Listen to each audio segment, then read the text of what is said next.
আমাদের প্রথমে যেটা করতে হবে, একটা ভালো এরকম ধারালো ছুরি বা ব্লেডকে হাইড্রোজেন পারঅক্সাইড দিয়ে ভালো করে স্যানিটাইজ করে নিতে হবে।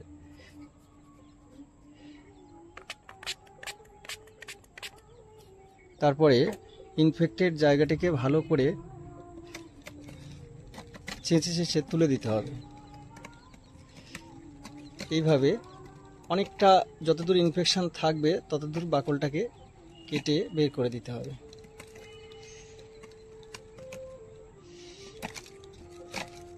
এবং এই টবের নিচে যে বাকলগুলো পড়ছে এগুলো পরবর্তী ক্ষেত্রে তুলে নিতে হবে, তুলে বাইরে ফেলে দিতে হবে।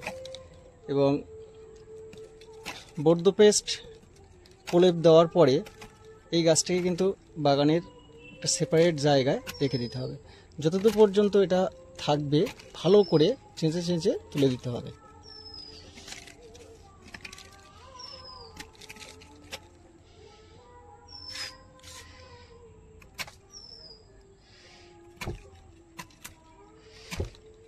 আগেও গাছটিতে বর্দ পেস্ট লাগানো ছিল, যার জন্য ইনফেকশন অতটা বাড়েনি, কিন্তু বর্ষার পরে আবার নতুন করে ইনফেকশন দেখা দিচ্ছে। দেখুন খুব সুন্দর করে জায়গাটিকে বাকল যেটা ইনফেক্টেড ছিল এবং আঠা ঝরছিল সেই জায়গাগুলোকে চেঁচে তুলে দিয়েছে। এবার হাইড্রোজেন পারঅক্সাইড একটু স্প্রে করে দিয়ে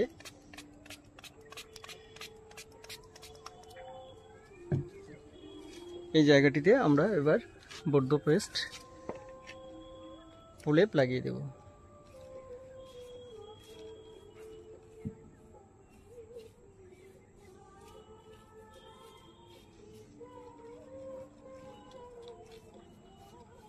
এইভাবে সুন্দর করে চারিদিকে আমরা বর্দ পেস্ট লাগিয়ে দেব, তাহলে আর ইনফেকশনটা আর বাড়বে না এবং নতুন করে আর ইনফেকশন হবে না।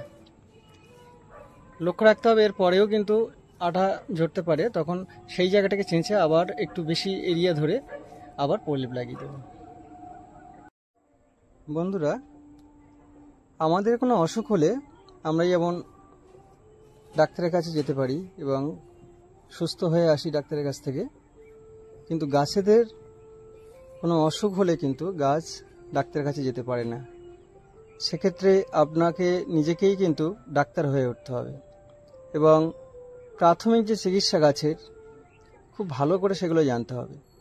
দেখুন, এই বর্দ পেস্ট চুন এবং তুতের যে তরল মিশ্রণ গাছটিতে দেওয়া হলো, এবার গাছটা আস্তে আস্তে রিভাইভ করে যাবে। এছাড়া ব্লু কপার বা টাটা ব্লাইটক্স, কপার অক্সিক্লোরাইড গ্রুপের এই ওষুধগুলো, ফাঙ্গিসাইডগুলো দেওয়া যেতে পারে।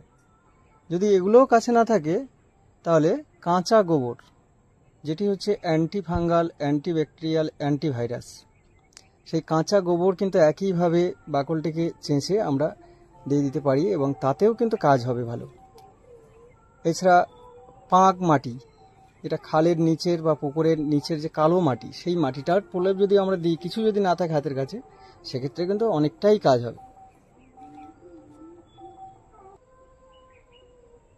বন্ধুরা, বর্দ পেস্ট আম গাছের কাণ্ডে প্রলেপ দেওয়া হয়েছে এবং গামোসিস বা আটা ঝরা রোগ হলে আম এবং লেবু গাছের কাণ্ডে কী ধরনের ইনফেকশন হয় আপনারা একটু লক্ষ্য করুন। দেখুন, এটি একটি আমার আমেরিকান কেন্ট, একটা ভালো ভ্যারাইটির আম, কিন্তু গাছটির বৃদ্ধি থমকে যাচ্ছে গাছটিতে এই গামোসিস বা আটা ঝরা রোগ হওয়ার জন্য। গাছটিকে আমি প্রুনিং করেছিলাম, তারপরে দুটো হেলদি ব্রাঞ্চ বার হয়েছে, কিন্তু গাছটির গ্রোথ কিন্তু তেমনভাবে চোখে পড়ছে না। এবং ঠিক সময় মতো যদি এই বর্দ পেস্ট বা টাটা ব্লাইটক্স বা ব্লু কপার না দেওয়া হয়, তাহলে গাছটির কাণ্ড আস্তে আস্তে ক্ষয় পেতে পেতে সেই জায়গা থেকে কাণ্ডটা নষ্ট হয়ে যাবে। বন্ধুরা, এইরকম দুটো প্লাস্টিকের পাত্রে আগেই আমি বলেছি 2 দিন ভিজিয়ে রাখবেন এবং অবশ্যই কোনো কাঠি দিয়ে এটাকে নাড়বেন। কোনো মেটাল বা ধাতব কোনো পদার্থ দিয়ে কিন্তু খবরদার এই মিশ্রণটিকে কিন্তু নাড়বেন না। অবশ্যই কোনো কঞ্চির লাঠি বা কাঠের কোনো টুকরো দিয়ে নাড়বেন, নাহলে কিন্তু আপনাদের এই সাবধানতা কিন্তু অবলম্বন করতেই হবে। নাহলে এই যে মিশ্রণটার যে রাসায়নিক বিক্রিয়া, এটাতে কোনো বিপদ ঘটে যেতে পারে এবং মেটালের সাথে এর যে রাসায়নিক বিক্রিয়াতে গাছেরও ক্ষতি হতে পারে। সকলকে অনেক ধন্যবাদ। ভালো লাগলে আমার এই চ্যানেলটিকে সাবস্ক্রাইব করে পাশে থাকবেন, লাইক কমেন্ট সহ অবশ্যই পাশে থাকবেন। ধন্যবাদ।